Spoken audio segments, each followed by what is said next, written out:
Buenas noches, mi nombre es Luis Roberto Piña Costa, mi matrícula es MX009217, mi tutora es Cristina Madera Quintero, estudio en la Universidad Laboral de la Ciudad de México, pertenezco a la Secretaría de Finanzas, la materia es M4M5 Administración de los Recursos Financieros.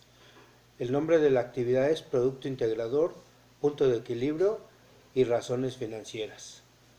Los temas vistos en el proyecto modular fueron el punto de equilibrio y las razones financieras, en donde podemos decir que el punto de equilibrio en términos de contabilidad de costos es aquel punto de actividad, volumen de ventas, donde los ingresos totales son igual a los costos totales, es decir, el punto de actividad donde no existe utilidad ni pérdida, podemos decir que haya el punto de equilibrio es hallar el número de unidades a vender, de modo que se cumpla con lo anterior, que las ventas sean iguales a los costos.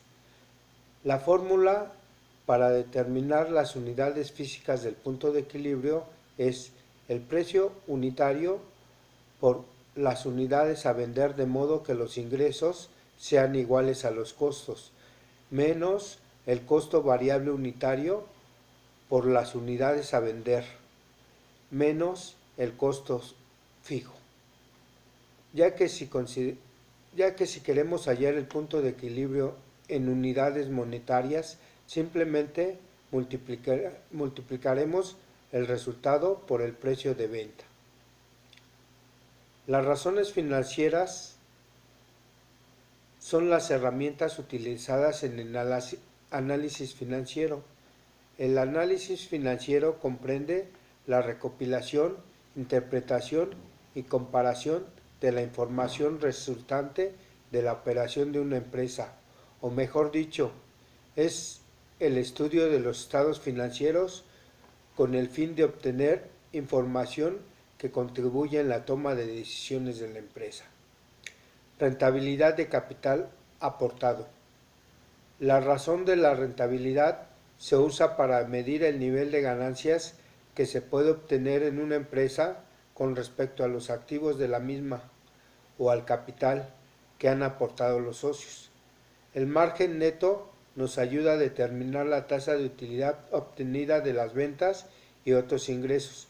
En pocas palabras podemos decir que el porcentaje de utilidad neta que el negocio gana por cada peso que vende.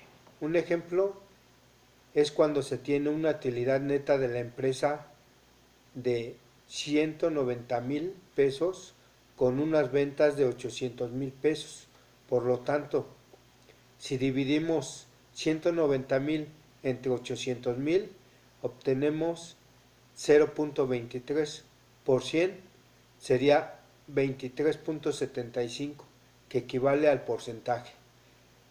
Esto quiere decir que por cada 100 pesos en ventas obtenemos 23.75 pesos de ganancia. La rentabilidad sobre activos operativos es un margen de eficiencia utilizada para evaluar la capacidad de generar beneficios de una empresa, en donde se obtiene el beneficio neto de la empresa entre sus activos totales. Rentabilidad sobre activos es igual a beneficio neto entre activos totales. Esto nos indica que la empresa que tenga menos activos operativos será más eficiente si generan la misma rentabilidad que las empresas que manejan un activo mayor. Rentabilidad sobre activos totales. Para poder determinar la rentabilidad de una empresa necesitamos realizar el análisis financiero que nos permite las cifras de los estados financieros, junto con el cálculo de los índices razones financieros. Para evaluar el diseño de una empresa es necesario que los inversionistas, analistas financieros, acreedores, empleados y administradores utilicen el índice de rendimiento sobre activos totales. El índice de rendimiento sobre activos totales otorga a los usuarios un panorama de rentabilidad de la compañía calculada que también están utilizados los activos para generar ganancias, en vez de utilizar la deuda o capital para los mismos efectos. La interpretación de estos estados financieros nos indican que cuando se tiene un rendimiento alto sobre los activos totales de la compañía, estos activos están siendo utilizados más eficientemente para generar utilidades. Los usuarios en algunas ocasiones comparan este índice con las compañías de la misma industria para determinar qué empresa utiliza sus activos más eficientemente. Estructura de financiamiento de capital total a activo total. La estructura de financiamiento de capital es la mezcla específica de deuda a largo plazo y de capital que la empresa utiliza para financiar sus operaciones, o mejor dicho, es la obtención de recursos a medios de pago, que se destina a adquisiciones de los bienes de capital que la empresa necesita para cumplir de sus fines. Es importante saber que existen dos tipos de financiamiento, que son el interno y el externo. El interno se divide en ganancias retenidas, venta de activos y reducción de capital. Y los externos a largo plazo, mediano plazo y corto plazo. El que es a largo plazo se divide en emisiones de acciones, bonos, prestación a largo plazo y concesiones. El que es a mediano plazo se divide en arrendamientos, compra a plazos, préstamos a mediano plazo. Y el que es a corto plazo, créditos comerciales, préstamos bancarios a corto plazo y factoraje. Como conclusión podemos decir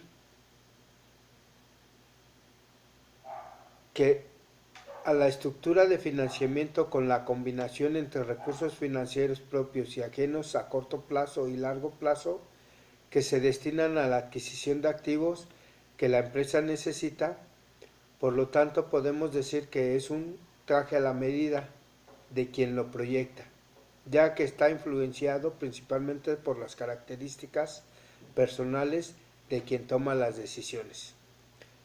El activo total de una empresa se refiere a todo aquello que posee, por lo tanto podemos decir que los activos son los bienes, derechos y otros recursos controlados económicamente por la empresa, resultante de sucesos o pasados de los que se espera obtener beneficio o rendimientos económicos futuros.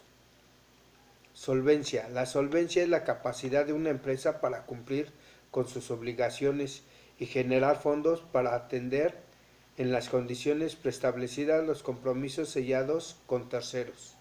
Liquidez.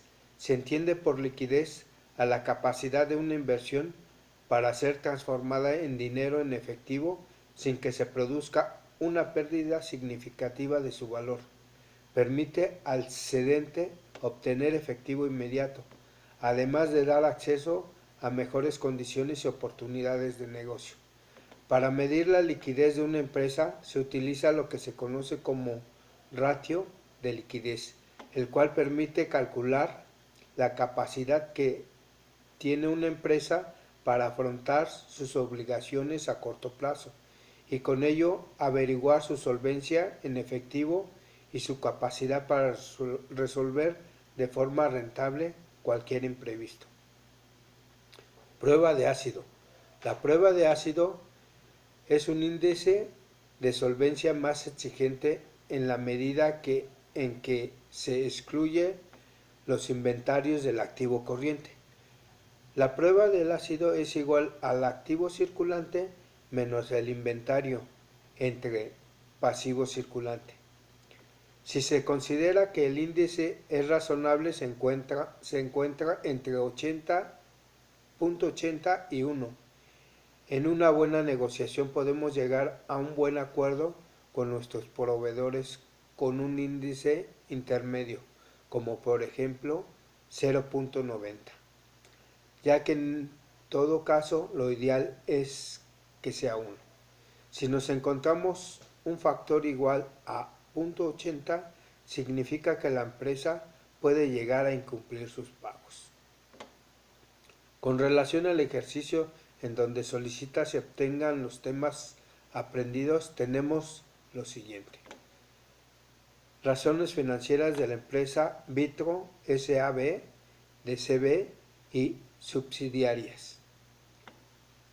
La rentabilidad de capital aportado es igual a la utilidad neta entre el capital aportado, en donde nos da un 9.01%.